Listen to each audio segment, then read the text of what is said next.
Let's bring in Rich Greenfield. Disney reporting a mixed second quarter, missing on the top line, but beating on the bottom, with particular pain coming from those empty theme parks. The bright spot was, as Jim just mentioned, streaming. And Rich Greenfield is joining us, co-founder of LightShed Partners, who's got Wall Street's only sell rating on Disney, and our own Julia Borston on the West Coast this morning, also joining the conversation. Rich, you just heard what Jim said. The question was, why wasn't it $10? Why didn't it sell off $10 less? I imagine you probably thought it should. The flip side is, if you think these guys are so darn smart, a year from now, you know, why shouldn't this be a significantly better situation? So, Andrew, I think the key for me is when I look at the performance of Disney, I mean, I agree with Jim. This thing should be $10 lower this morning. Comcast was down sharply on earnings. And for Comcast, theme parks, cable networks, media, it's a small part of the business. I mean, Comcast cable business is rock solid. I mean, it is a great, solid business, pandemic or no pandemic. Disney, every part of their business is getting crushed. When you think about the theme parks, sure, they're going to try to open. I mean, just imagine this. You're going to have your temperature taken. So if this is a once-in-a-lifetime vacation, you fly across the country and Bobby has a fever, you can't go in the parks and you have to go home. You have to wear a mask in the parks. I mean, this just sounds like an awful consumer experience for quite a while. People may show up. I mean, I'd be curious whether Bob Chapek and Bob Iger would actually go to the parks with their families at this point in time. No one asked that question last night, but let's talk about the movie business. When are you putting out a movie? I mean, they say Mulan's coming out July 24th. The other movie studios, whether it's Universal's moved F9 to next year.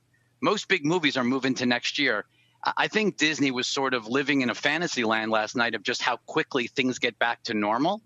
And I think the profitability is going to be severely impaired. We actually believe that earnings are actually lower in 2021 than in 2020 because you deal with the pressure on margins from the parks having weak attendance, the movie business being under pressure as movies just can't generate meaningful box office. And so, look, the bottom line is there's just a lot of better stocks to buy if you're looking to play a recovery or even don't know how long this is going to last.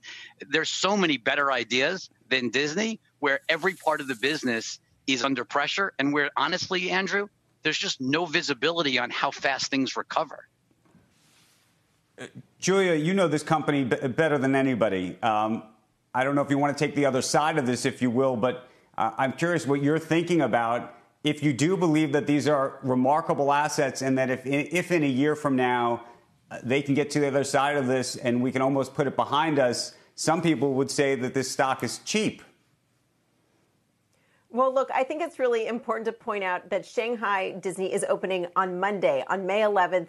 That is so soon, and it's going to be so interesting to see how that goes, because that could really be an indicator of how quickly the other parks in Asia could open up, followed maybe by Paris, Disneyland Paris, before the parks here open. So I think that this is an interesting experiment. They're going to be opening at very low capacity, but it will really show the demand, whether or not it's going to be, reaching that 30% capacity and if people are going to be lining up, or whether they're going to need to take this a little bit slower. But I think that, one thing we heard a lot about on the call last night was this idea of pent-up demand and the persistent value of these brands. And there is one business that is actually benefiting from these stay-at-home orders, while the vast majority of Disney's revenue and profit drivers are impacted, and that is the streaming business, with Disney Plus growing far faster than expected. The company announced last night that Disney Plus added another 4.5 million subscribers just since April 9th, so in less than a month. So right. I think it'll be really interesting to see how they try to use that,